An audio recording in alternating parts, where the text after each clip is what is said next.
मुद्दे वास्तव में गंभीर हैं। आखिर जब संविधान बन रहा था, कॉन्स्टिट्यूशन बन रहा था और डॉक्टर अंबेडकर जैसे लोग अपने आप को पिछड़े और बहिष्कृत के हितैषी साबित करने में लगे हुए थे, तो आखिर उन जैसे लोगों ने ट्रांसजेंडर्स के हितों की बात क्यों नहीं की?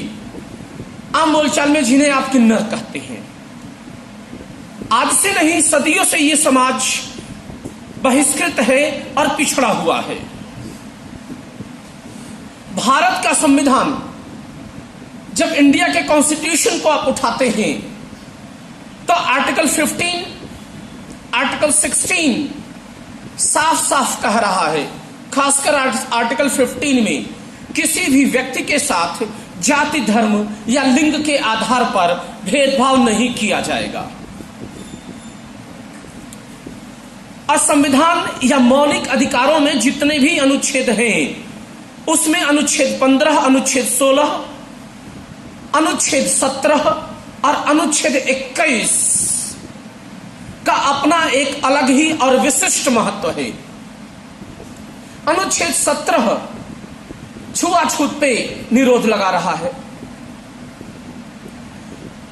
डॉक्टर अंबेडकर ने एससी एसटी के लिए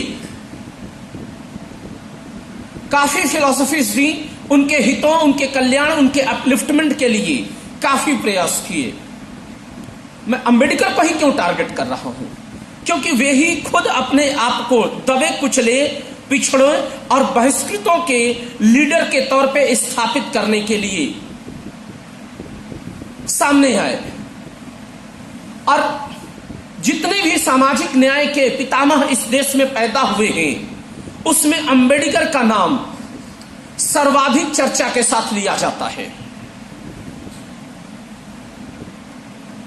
क्या किन्नरों के हालात या ट्रांसजेंडर्स के हालात एससी एसटी से बेहतर थे?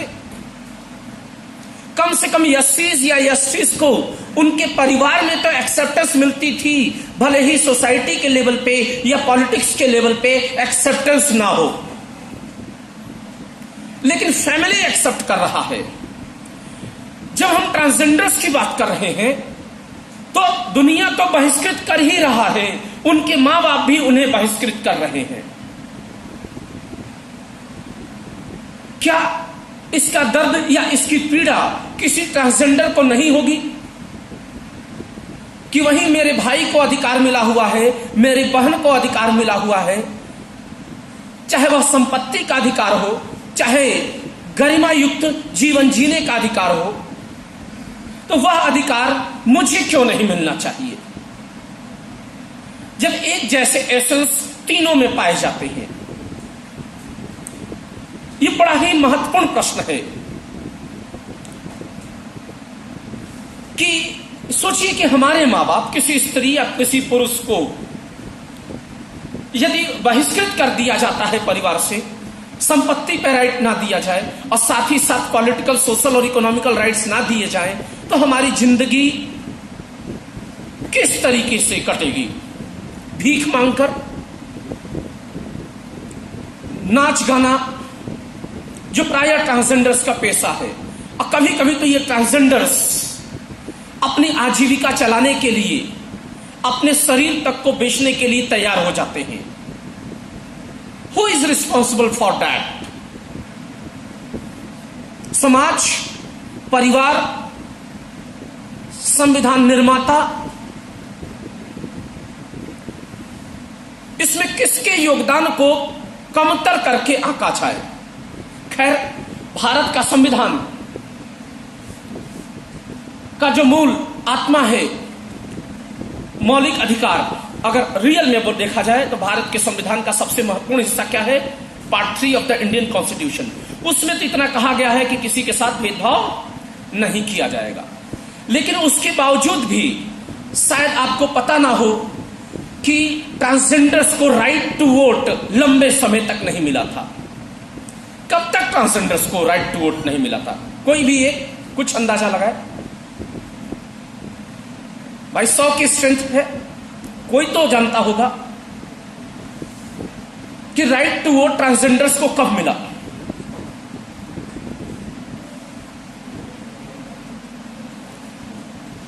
आपके पास मताधिकार है 326 के तहत, यही है ना? बोलिए, बताइए। इतना संवेदनशील इश्यू और 100 में से सिर्फ 2 की आवाज आ रही है। 326 के तहत आपको अपना मत डालने का अधिकार था और उसके बावजूद भी ट्रांसजेंडर्स को मताधिकार लंबे समय तक प्राप्त नहीं था। 93 या 94 के आसपास ट्रांसजेंडर्स को मताधिकार प्राप्त हुआ, यानी 90 के डिकेड में मताधिकार मिल रहा है। एक तरफ देश का संविधान किसी भी प्रकार के डिस्क्रिमिनेशन पे रोक लगा रहा है और एक तरफ उनको राइट टू वोट 90 के डिकेड में मिल रहा है। उसमें भी समस्याएं आई। राइट टू वोट मिल तो रहा है, लेकिन जो कॉलम है उसमें मेल या फीमेल का कॉलम था, यानी कि ट्रांसजेंडर को अपने जेंडर भी तय करने होते थे, या तो पुरुष के सापेक्ष या तो महिला के सापेक्ष। एक ही पिता की संतान हो सकती। ये एक बड़ी लंबी लड़ाई है। यानी कि आप समझ सकते हैं कि जब कोई समूह, कोई समाज या कोई समुदाय जब अपने राजनीतिक अधिकारों से ही वंचित हो जाएगा, तो ऐसे समाज को विधिक अधिकारों की, आर्थिक अधिकारों की और सामाजिक अधिकारों की प्राप्ति की कितनी गारंटी होगी। सोशल लेवल पे हैं, आपके कितने फ्रेंड हैं ट्रांसजेंडर या किन्नर? क्या मेल फ्रेंड हो सकता है? कईयों की तो गर्लफ्रेंड भी होंगी। कई बॉयज है कि नहीं जिनकी गर्लफ्रेंड है? रियलिटी बताइएगा पीछे। अरे महिला मित्र है, दोस्त है कि नहीं है? अब गर्ल्स के भी पुरुष मित्र होंगे कि नहीं होंगे? है ना? आखिर किन्नर फ्रेंड क्यों नहीं हो सकता?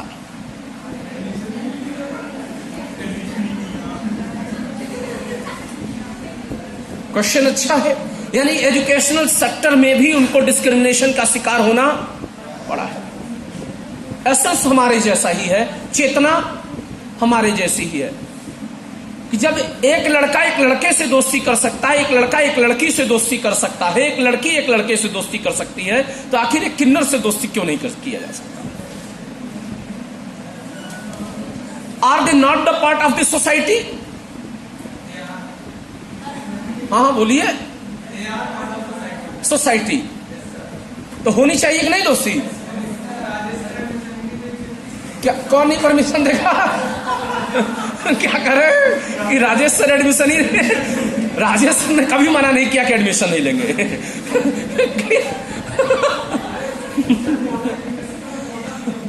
हाँ बिल्कुल।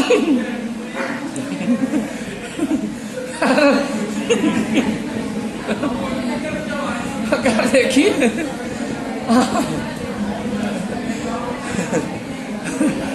हाँ पीछे क्या कह रहे हैं?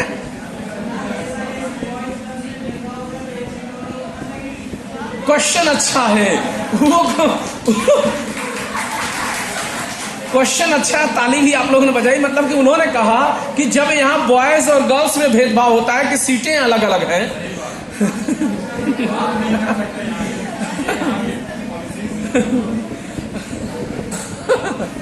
नहीं, ये डिसिप्लिन है, ये भेदभाव नहीं है।